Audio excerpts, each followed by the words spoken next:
और पटना के Khemka murder case को लेकर बिहार पुलिस की तरफ से इस वक्त प्रेस कॉन्फ्रेंस हो रही है। डीजीपी क्या कह रहे हैं सुनते हैं। उसके बाद मोटरसाइकिल की पहचान की गई। मोटरसाइकिल के पहचान के बाद उसके धारक, फिर उस व्यक्ति की पहचान की गई, उसकी गिरफ्तारी की गई। उससे पूछताछ के बाद अन्य आयामों को इस पे उद्घाटित किया गया है। इस संबंध में जो घटनाएं हुई है, ये पूरे इस गोपाल खेमका जी की हत्या के परिप्रेक्ष्य में, इसके संबंध में पटना सीनियर एसपी आपको विस्तार से अभी बताएंगे कि किस प्रकार से इन्होंने किया है। और इसके बाद यदि कोई सवालात होंगे तो यहाँ पर एडीजी ऑपरेशन कुंदन कृष्णन जी, range IG Patna Jitendra Adana जी और पूरी पटना की टीम और एसटीएफ की टीम है। जो भी आपके प्रश्न होंगे उसका हम लोग उत्तर देने का प्रयास करेंगे। तो इस संबंध में जो बारीकी से अनुसंधान की जो बारीकी जो प्रक्रिया है, उसके संबंध में पटना सीनियर एसपी आपको ब्रीफ करेंगे। Thank you. Hand over to का माइक है हैंडल।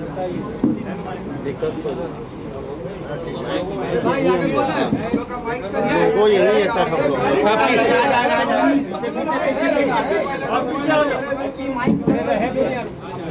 इसमें जब हम लोग अनुसंधान शुरू किए इसमें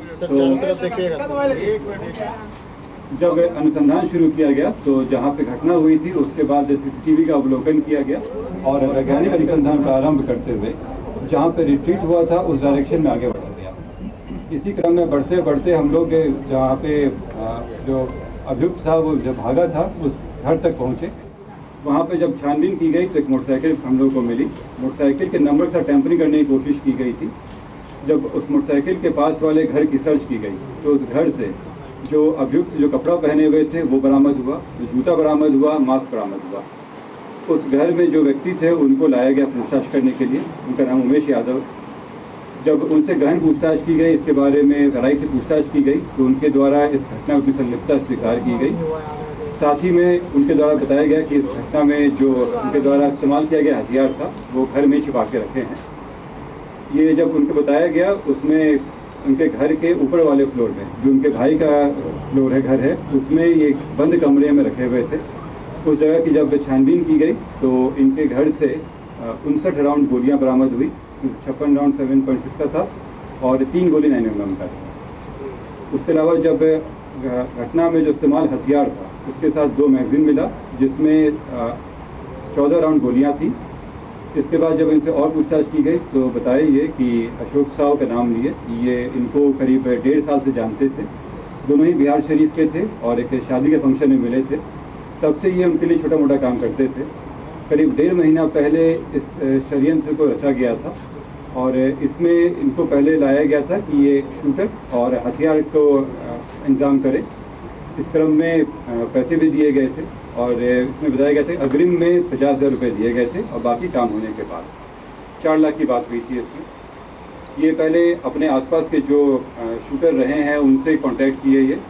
उसी क्रम में इनके इलाके में रहने वाले विकास उस राजा से मुलाकात हुई। इसमें उनसे सेटिंग करने की कोशिश की गई। राजा के द्वारा जो डिमांड किया गया था तो इनको लगा कि इससे अच्छा ये स्वयं ही ये घटना कर ले और इसलिए ये हथियार जो इनको अशोक साव जी के द्वारा ही दिया गया था वो हथियार लिए और अशोक साव के द्वारा इनको उनके दिनचर्या के बारे में बताया गया। ये एक रेगुलर था कि वो 8 बजे के आसपास बांकीपुर क्लब जाते थे और वहाँ से करीब 11:30 बजे के आसपास वो स्वयं अपनी गाड़ी को ड्राइव करते हुए आते थे। क्लब से नॉर्मली उनके एक दोस्त भी आते थे जिनको एक बाकरगंज मोड़ पे ये उतार देते थे। इसी की रेकी करते हुए वो उस दिन घटना के दिन भी वो बाकरगंज मोड़ पे पहुंचा और जब इनकी गाड़ी आई तो ये वहाँ से चल के ये अपार्टमेंट के पास आ गया और इनका इंतजार करने लगा। उसके 10 मिनट के बाद इनकी गाड़ी आई। गाड़ी पहले से ही देखा हुआ था, नंबर भी से पता था। जैसी गाड़ी आई ये उसने फायर किया और चला गया। अगले दिन जैसे पहले से तय था इन लोग के द्वारा, ये लोग जेपी गंगा पथ पर मिले, ये और अशोक साव मालसामी थाना क्षेत्र में। वहाँ पे बची हुई 3.5 लाख रुपये इनके द्वारा दी गई।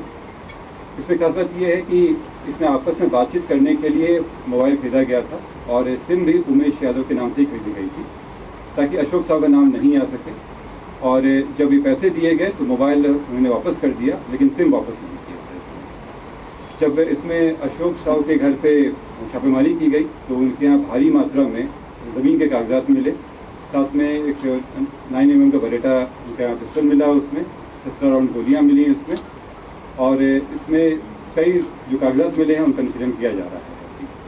जो अभी शुरुआती पूछताछ में जो बताया गया है कि इन लोगों के बीच में व्यापारिक संबंधों में खटास आ गई थी, ज़मीन के कारोबार में भी बताया जा रहा है, लेकिन अभी अंडर इन्वेस्टिगेशन।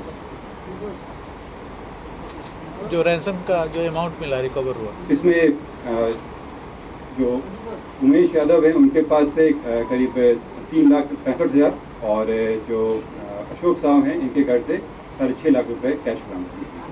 जेल से क्या कनेक्शन मिला?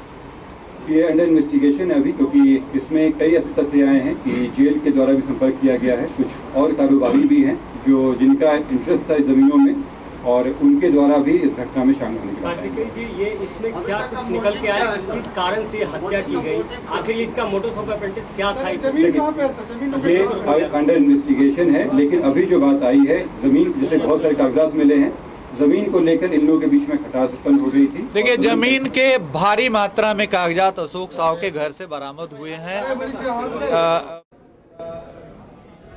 तो देखिए, पटना पुलिस या कहें बिहार पुलिस प्रेस कॉन्फ्रेंस करके बताती हुई कि गोपाल खेमका का मर्डर किसने किया, इसके पीछे क्या कारण थे, और जमीन का मामला था और कारोबारी रिश्ते खराब हो चुके थे जिसकी वजह से गोपाल खेमका की हत्या की गई और 4 लाख रुपए उसके लिए शूटर को दिए गए। ये पूरा खुलासा बिहार पुलिस कर रही है और उसका एक प्रेस कॉन्फ्रेंस जो उसकी जो चल रही है वो दिखाया हमने आपको।